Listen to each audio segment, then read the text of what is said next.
Este episódio é um oferecimento da Cajuína São Geraldo. Olá, eu sou Gabriela Veras, apresentadora do podcast do Nosso Meio. Estamos diretamente de Brasília. Acho que vocês viram que o cenário mudou. Estamos lançando a nossa nova edição impressa. Estou ao lado aqui de Lisiane Campos, diretora de marketing da Piracanjuba. Lisiane, é um prazer ter você aqui, muito bom. Ela vai compartilhar um conteúdo com cerca de 100 executivos aqui em Brasília, mas antes disso a gente sentou para bater um papo e para vocês também poderem usufruir aí do conteúdo que ela tem para compartilhar. Estamos falando de uma marca com mais de 70 anos, que está presente em 90% dos lares brasileiros. Acho que todo mundo tem essa memória e é engraçado que inclusive eu tenho uma memória que é uma marca bem mais jovem do que 70 anos, né? Porque está sempre em atividade, se atualizando. Eu queria que você contasse um pouquinho da sua atuação como diretora de marketing, como você participou de tudo isso, mas também se apresentasse aqui com outro perfil. Se você pudesse se apresentar fora Piracanjuba, quem é Lisiane Campos? Bom, primeiro, obrigada. Eu tenho muito orgulho de falar um pouquinho da minha trajetória e falar um pouquinho dessa história da Piracanjuba, que para muitos é nova, mas é uma trajetória muito consistente. Eu tenho 20 anos de empresa, estou há 20 anos no Grupo Piracanjuba, mas antes de Piracanjuba eu trabalhei na MG Alimentos. Talvez lá no Nordeste vocês não conheçam, mas era uma marca muito forte de massas alimentícias, Macarrão MG. Trabalhei por 8 anos antes de entrar no Grupo Piracanjuba. Tenho uma trajetória já de 35 anos, eu acho que você nem era nascida, mas eu já trabalho há 35 anos, sempre com marketing, administração, com trade. E no grupo eu entrei em 2005 para montar a estrutura de marketing da empresa. Bem no momento que que os donos, né, o César e o Marcos, estavam definindo expandir a atuação da marca para todo o Brasil. É uma marca regional, uma marca nascida na cidade de Piracanjuba, Goiás, mas nós tínhamos um sonho, eles tinham um sonho de levar a marca para os outros estados e precisavam de uma pessoa para estruturar toda essa parte de comunicação. E não é só comunicação, é uma prestação de serviço como um todo para a empresa. Eu entrei em 2005 e estou aqui, né, estou no grupo até hoje. A gente brinca que o tempo de experiência na empresa é de 20 anos. Estou caminhando para 21, então passei, eu acho que renovaram. Muito tempo. E a gente está falando de um setor onde as pessoas não passam tanto tempo assim, né? Acho que 3 anos vivendo isso já é considerado muito tempo dentro de uma empresa, né? E você está aí há mais de 20 anos. Eu queria que você contasse o que só o tempo ensina. O que só esse tempo você conseguiu formatar e a sua responsabilidade de criar um setor de marketing, né? Mas o que você conseguiu mais aprender ao longo desse período, dessa jornada? Eu acho que, como um todo, comunicação, seja no digital ou não, o marketing ele é muito dinâmico. Talvez quando a gente fale de grandes regiões, de grandes capitais, como São Paulo, Rio, se torne mais dinâmico ainda. Eu estou mais pensativa para falar as palavras certas aqui. Talvez seja mais dinâmico porque é mais competitivo. Então, as pessoas acabam mudando de empresa, de área, com um pouco mais de frequência. Quando a gente vai para cidades, no caso de Goiás, nós temos uma cultura muito próxima, que às vezes a gente não visualiza isso nas grandes metrópoles, né? Goiânia, talvez Fortaleza, as pessoas são mais próximas, as pessoas são mais acolhedoras, e isso faz com que a gente queira e fique mais tempo nas empresas. Por mais que a geração de hoje esteja mudando muito, esteja procurando outros empregos, esteja buscando novas oportunidades, quando nós estamos fora dessas metrópoles, isso acontece, eu acho que com a velocidade um pouco menor. As pessoas tendem a querer construir um pouco a sua história, que é o que eu fiz. Eu tenho uma história no Grupo Piracanjuba, e com o passar dos anos a gente aprende muito como valorizar essa cultura. Eu acho que a cultura é o mais valioso dentro de uma companhia, dentro de uma empresa. É o mais valioso. E você conseguir perpetuar essa cultura para todos os colaboradores, para que todos tenham essa visão, para que todos tenham essa paixão, para que todos tenham esse valor, eu acho que é uma missão que não é simples, mas eu acho que é a mais gostosa de todas, assim. Você falar com o dono, você poder transmitir uma mensagem que o dono tem para todos e que é verdadeira, Eu falo muito sobre verdades, porque tem muita empresa contando histórias que não são verdadeiras.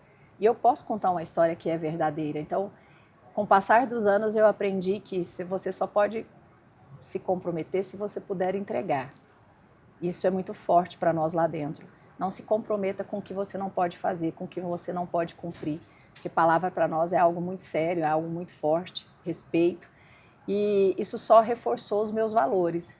Isso eu tenho muito forte dentro da empresa e reforçou com o passar eu tenho isso para mim, para a minha vida, e foi reforçado ao longo da minha carreira lá, com essa convivência com os donos, com as lideranças, onde a gente tenta passar para os nossos colaboradores que é isso que vai fazer a empresa perpetuar. É isso que são os valores, é a cultura, o resto tudo todo mundo tem. Todo mundo tem máquina, todo mundo tem equipamentos, todo mundo tem os prédios, mas as pessoas, a valorização das pessoas, a cultura, isso não é todo mundo. Muito bom. E a gente até conversou sobre o impresso, né? A gente te apresentou o tema antes para você conseguir trazer uma palestra que tivesse alinhada com o tema. A gente está falando sobre a arquitetura da longevidade e eu acho que casou perfeitamente. Você está numa marca longeva, numa trajetória longeva também, mas eu queria que você pensasse aí nesses principais pilares que sustentam tanto a sua atuação lá dentro, como também a marca. E aí a gente fala muito sobre consistência, né? Mas a consistência, ela não tem um olhar para a repetição. E vocês não fazem isso. Vocês foram mudando, o setor foi mudando ao longo do tempo. Eu queria que você começasse falando um pouquinho sobre esses pilares, depois falasse um pouquinho dessa parte, dessa consistência, de vocês irem se moldando, mas tudo muito alinhado à cultura organizacional da empresa, mas entendendo quais tendências estavam surgindo e acompanhando isso, para a gente ter essa percepção que eu tenho, acho que muita gente tem, de ser uma marca jovem e que a gente não espera que ela tenha mais de 70 anos. Talvez eu não consiga falar sobre tantos anos, sobre tanta história em pouco tempo, mas hoje a gente entende que consistência é a palavra-chave para você construir uma marca. Tem alguns pontos que eu gosto de reforçar. A consistência, a verdade, nada perpetua se não tiver verdade. Ele cai lá na frente, ele não dura. Eu acho que essa nossa construção, quando a gente começou em 2005, ela já tinha uma história. Uma história de família, uma história passada de pai para filho. Então, já vem com valores muito sólidos, muito verdadeiros, já nessa trajetória, porque foi fundada em 1955. Os pais dos proprietários atuais assumiram a fábrica e eles tiveram a missão de perpetuar o negócio. E eu acho que a história é responsável, né? Essa história de família, esses valores familiares. E depois a gente colocou na nossa mente que nós queríamos crescer, que nós queríamos expandir a marca Piracanjuba. Mas como nós vamos fazer isso? De forma muito consistente. Não dá para você atirar para todos os lados. Vamos fazer o trabalho certinho, vamos trabalhar a distribuição, vamos trabalhar as regiões onde nós conseguimos fazer uma boa distribuição. Depois vamos fazer comunicação. Como que nós vamos comunicar no Brasil? Não dá para comunicar no Brasil? Vamos fazer de pouco a pouco, vamos crescendo regionalmente, vamos ampliando a nossa comunicação regionalmente. Nós precisamos de mais ações, nós precisamos de produtos diferenciados que chamem a atenção, que façam com que o consumidor queira consumir e nos escolha na gôndola. Nós trouxemos produtos diferenciados. Eu acho que tem toda uma estratégia desenhada que nenhuma caminha sozinha. Eu acho que você tem que ter uma estrutura de comercial muito boa e nós temos. Eu acho que tem que ter uma estrutura fabril que é sempre visionária, que é sempre tecnológica, que está sempre pensando no futuro e nós temos. A gente reinveste todo o nosso lucro em complexo fabril, em maquinários com alta tecnologia para a gente sempre trazer o melhor e muito padrão de qualidade. A gente sempre pensou que precisava ter uma comunicação verdadeira, uma comunicação que o consumidor entendesse que ali estava a alma da marca, a alma dos produtos. Então, a gente trouxe essa comunicação, inicialmente de forma regional, depois de forma nacional, que foi quando você começou a conhecer a marca, porque antes era limitada a algumas regiões de atuação. Eu acho que tudo que nós fizemos é um 360. Você tem que trabalhar o ponto de venda muito bom, muito bem, para o consumidor visualizar o que ele está vendo do ponto de venda, ele está vendo na TV, ele está sentindo que há uma comunicação que é unificada. Não é para o ponto de venda é uma coisa, e para outras coisas é outra coisa. Ela tem que ser uma comunicação muito integrada e muito verdadeira. São muitos fatores. É difícil, Gabi, eu falar para você que um ensinamento, uma coisa só que nós fizemos, porque ao longo dos anos nós tivemos muito mais acertos do que erros. Mas na nossa empresa é permitido errar. É permitido errar porque quando a gente erra, a gente vai lá e a gente cresce mais ainda com esse erro. A gente não fica lamentando. Então, assim, erramos muito pouco. Ao longo desses 20 anos que eu estou lá, eu conto em uma mão os nossos erros de lançamento de produto ou de comunicação. É muito pouco para uma empresa que hoje é uma das grandes investidoras em comunicação no Brasil e a gente tem acertado muito. A gente é inovador, a gente tem trazido sempre num segmento que é de commodity. Então, pensa um segmento que é leite, que é commodity. Como que você inova nisso? A gente inova em embalagem, a gente inova no portfólio, a gente inova em outros segmentos.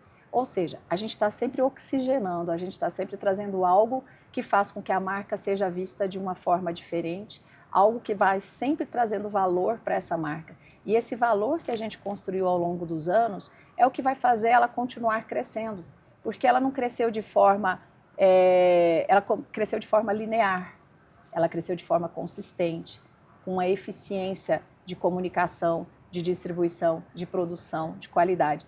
É tudo, não é só uma coisa. Muito bom.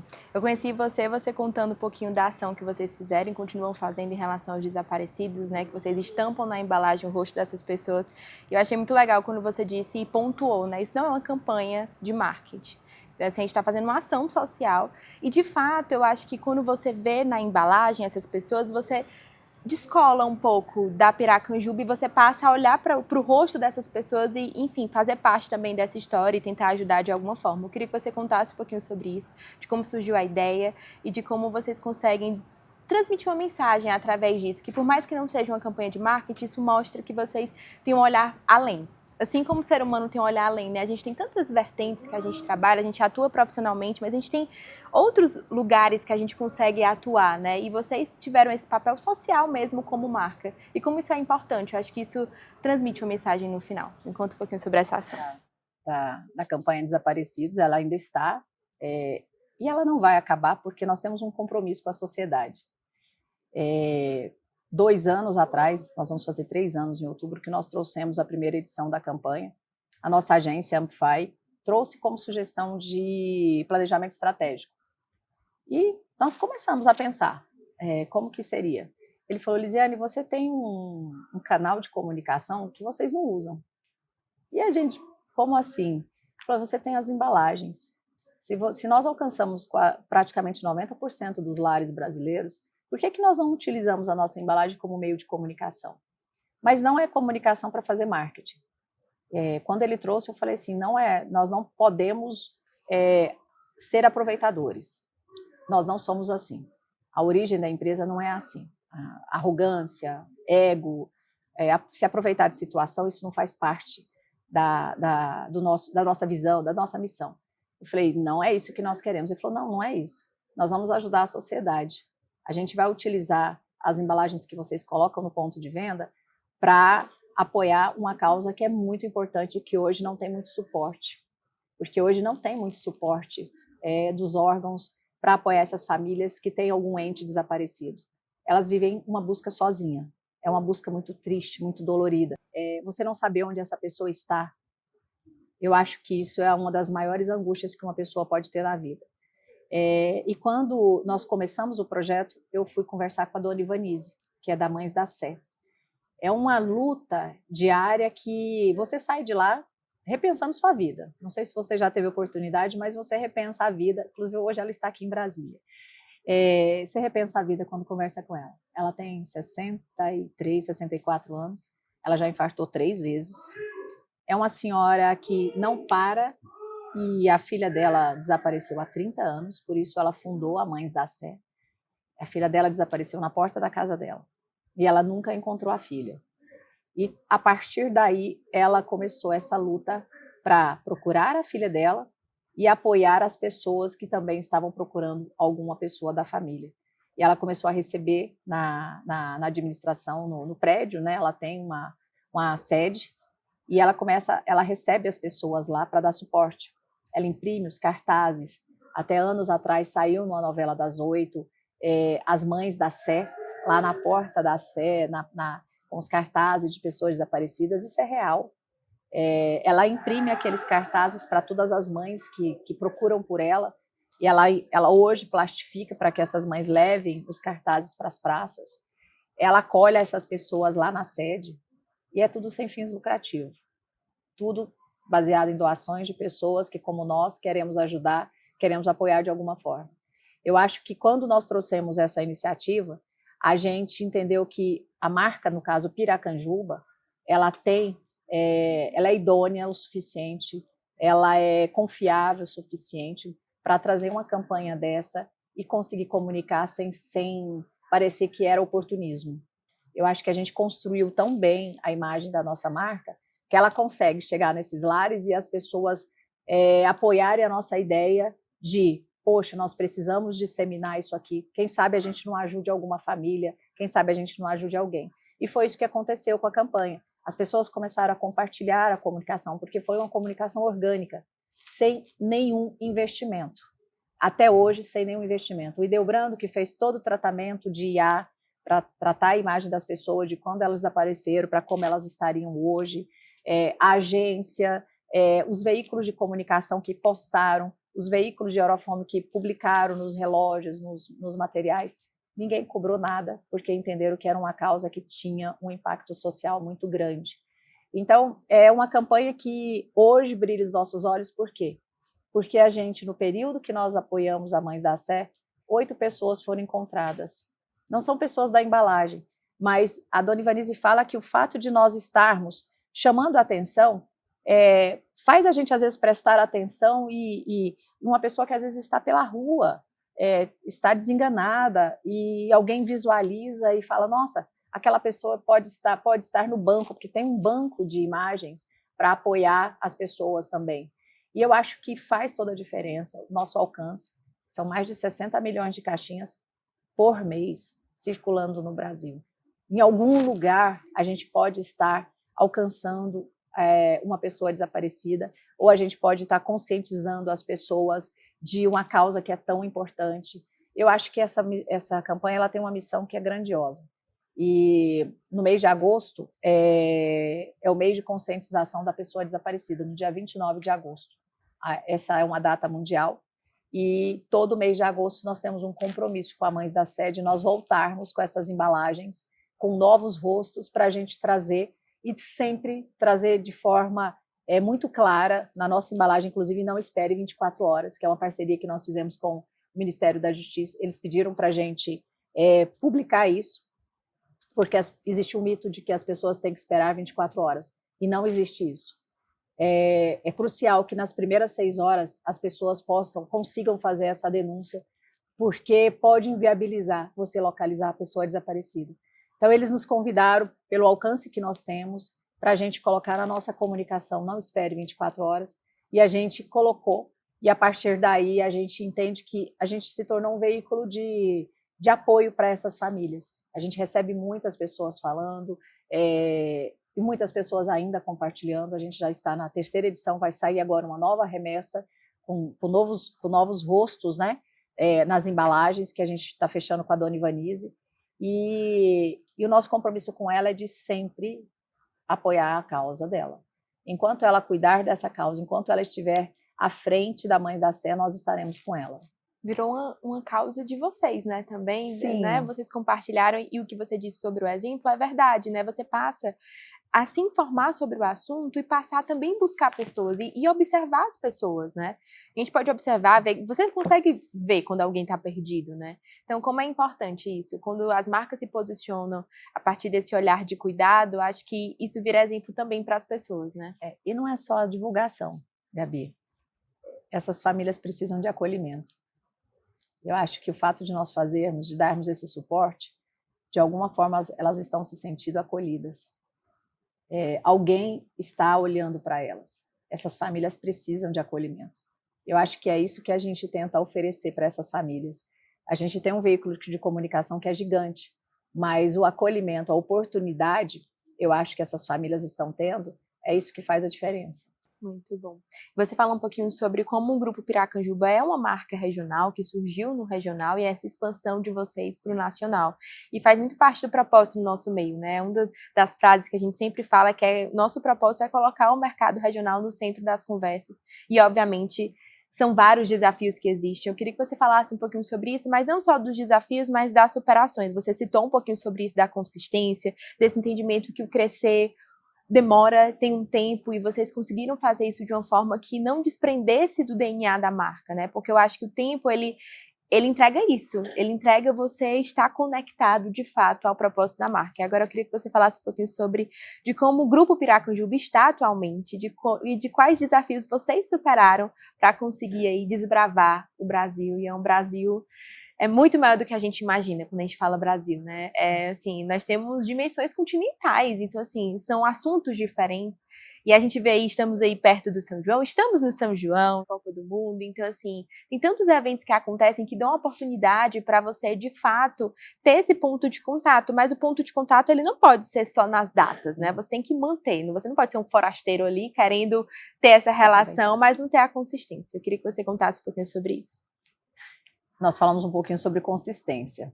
Eu acho que essa é a diferença. Você chegar, você permanece por um tempo e depois você some, você não cria vínculos, e nem com a comunidade, nem com nada. Eu acho que essa consistência e o fato de nós termos começado de pouquinho. A gente fala muito sobre de formiguinha, né? A gente foi crescendo de pouco a pouco, com uma forma muito consistente, e foi expandindo com uma forma muito consistente. Em 2011, nós inauguramos a nossa primeira unidade fabril fora de Goiás, que foi em Maravilha, Santa Catarina. Hoje é uma grande fábrica, a nossa segunda maior unidade fabril. A de Bela Vista, que fica pertinho de Goiânia, é a maior. E nós vimos que lácteos, você precisa ter as unidades fabris para você melhorar, inclusive, a distribuição. Não dá para, de Goiás, eu mandar para o Brasil inteiro. Tem um custo muito alto de frete, captação de leite, bacia leiteira. Eu falo muito aqui para você de comunicação, mas nós temos um trabalho muito amplo para falar com o produtor de leite. Então, nós temos muitas frentes de atuação, porque eu tenho mais de 7.000 produtores de leite aqui, que eles confiam na gente, porque as famílias dependem desse leite. Então, nós temos que estar próximos, nós mostramos para eles que o trabalho que nós fazemos aqui na ponta é um trabalho para aumentar o consumo de leite, para valorizar o consumo de leite, que reflete aqui também na fazenda dele. Então, se ele trabalha, se ele tem um leite de qualidade, vai chegar aqui na mesa do consumidor esse leite de qualidade. Eu acho que nós temos muitas frentes, nós temos muitos desafios. A forma que nós crescemos nos últimos 20 anos não é a mesma fórmula que nós vamos crescer de agora em diante, porque crescer de uma base pequena, o resultado é diferente. Só que agora nós temos que crescer de uma base que é muito grande. Nós temos um faturamento grande, nós temos 11 unidades fabris, nós temos 17 postos de captação de leite. É uma fábrica, é uma empresa hoje muito grande, com mais de 4.700 colaboradores.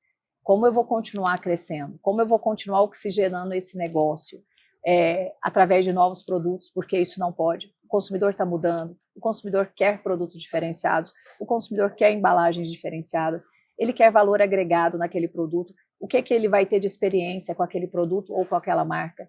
Isso a gente não tem como não fazer. Nós temos, o nosso dia a dia é pensar em como nós vamos trazer esse movimento de experiência, de inovação, de diferenciação para o nosso dia a dia. A gente pensa o tempo todo em como Piracanjuba e as marcas do Grupo Piracanjuba vão oferecer isso para os nossos consumidores. Paralelo a isso, nós temos que pensar em capacidade industrial, porque eu não consigo fazer tudo isso aqui sem eu ter capacidade produtiva, sem eu estar estrategicamente distribuída nos estados onde nós queremos crescer. E nós temos muita oportunidade no Nordeste, principalmente, no Sul, principalmente. São regiões que nós estamos com olhar. Acabamos de comprar 2 unidades fabris no Nordeste, uma em Alagoas e outra em Sergipe, porque nós vamos crescer no Nordeste. E para quem fala que no Nordeste não tem leite, tem. Bacia leiteira de Sergipe é maravilhosa. E nós temos muita oportunidade de levar a nossa marca, de fazer um trabalho com consistência lá também. E não só ficarmos nas regiões onde nós atuamos. Então, por mais que nós estejamos em 90% dos lares do Brasil, ainda tem muitos lares que não conhecem a marca Piracanjuba, ou que não consomem com frequência, ou que em algum momento consome um creme, mas não consome leite. Nós queremos que ela tenha acesso ao portfólio como um todo. Tem desafios porque são commodities, são produtos derivados do leite, a gente depende de safra, a gente depende de capacidade de produção nas fazendas também, a gente depende muito de importação e exportação, tudo impacta no nosso negócio, impacta no custo da ração, que vai impactar no preço do leite ao produtor, que vai impactar no preço do leite ao consumidor. A cadeia, ela é muito nervosa, é uma cadeia que tem muitas frentes de batalha, posso dizer. Então, são grandes desafios, porque nós vamos do campo à mesa. E nesse trajeto acontece muita coisa. E a gente tem que ter estrutura, a gente tem que ter produto, a gente tem que ter fábrica, a gente tem que ter gente para poder cuidar de tudo isso. Quando você olha 20 anos atrás, quando você chegou para estruturar o setor de marketing e agora expandindo a marca industrialmente falando, estando presente de fato, eu queria que você contasse um pouco do que é que você para refletir em relação a tudo que você aprendeu. Acho que você cresceu muito, né? A gente conversou antes, você disse, Gabi, eu me sinto dona, que eu fundei isso aqui também, então, e de fato você faz parte dessa fundação. Queria que você contasse um pouco disso quando você olha para trás e para refletir sobre tudo que você aprendeu. Nós temos um sentimento de parece que a gente ainda é pequeno. A gente não tem uma visão como vocês de que a gente é tão grande assim. Mas nós estamos no dia a dia, a gente trabalha com a simplicidade, nós somos muito simples, os donos são muito simples, os nossos diretores são pessoas simples. Acho que é um pré-requisito para trabalhar com a gente ter isso, sabe? A gente tem hora que conversa com as pessoas, mas vocês não entenderam que vocês são tão grandes assim? Nós somos grandes, mas a gente não quer perder um pouco da nossa essência, que essa grandiosidade não faça com que a gente perca a nossa essência. E eu tenho sentimento de dono, porque eu sei que eu estou lá há 20 anos, eu vou fazer 50 anos, eu sei que o mercado se oxigena, mas enquanto eu puder oferecer o meu tempo, o meu conhecimento para fazer com que essa empresa cresça, justamente porque os valores que ela tem são os valores que eu tenho. Eu acho que é isso que faz um profissional ficar ou sair de uma empresa. Quando os valores próprios e os valores da empresa, eles não se ligam, não tem como essa relação se manter. É igual um casamento, não se mantém. E como eu estou lá há 20 anos, eu posso dizer com muita sinceridade, eu me sinto dona. Eu faço o que eu faço porque eu gosto. E eu faço melhor ainda porque eu gosto muito. E é valorizado. As pessoas no grupo são valorizadas. Isso faz com que a gente queira trabalhar mais para ela crescer, para a gente ver essa empresa crescer. Os filhos dos donos cresceram comigo, então hoje o mais velho está com 26, 27 anos, ou seja, com 7 anos ele sentava do meu lado. Então eu olho para eles, é como se fossem meus filhos, eu conheço todas as famílias e eu falo assim, isso aqui são pessoas de verdade, é uma empresa que tem coração, que tem família, e por isso que eu me sinto tão dona, justamente porque eu tenho essa liberdade, eu tenho essa aproximação, essa proximidade com eles.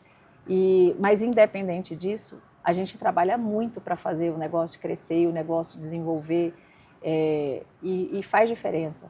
Então, o sentimento de dono está no coração de muitos lá. Pode ter certeza que você vai falar com muitos e você vai sentir isso de várias pessoas lá dentro. Muito bom.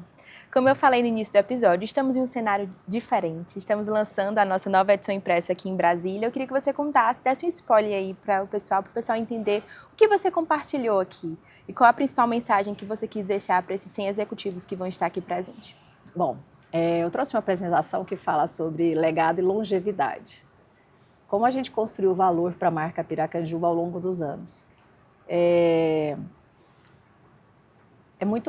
Para muitos construir valor é fácil tendo dinheiro, mas a gente nunca teve dinheiro para poder fazer essa construção.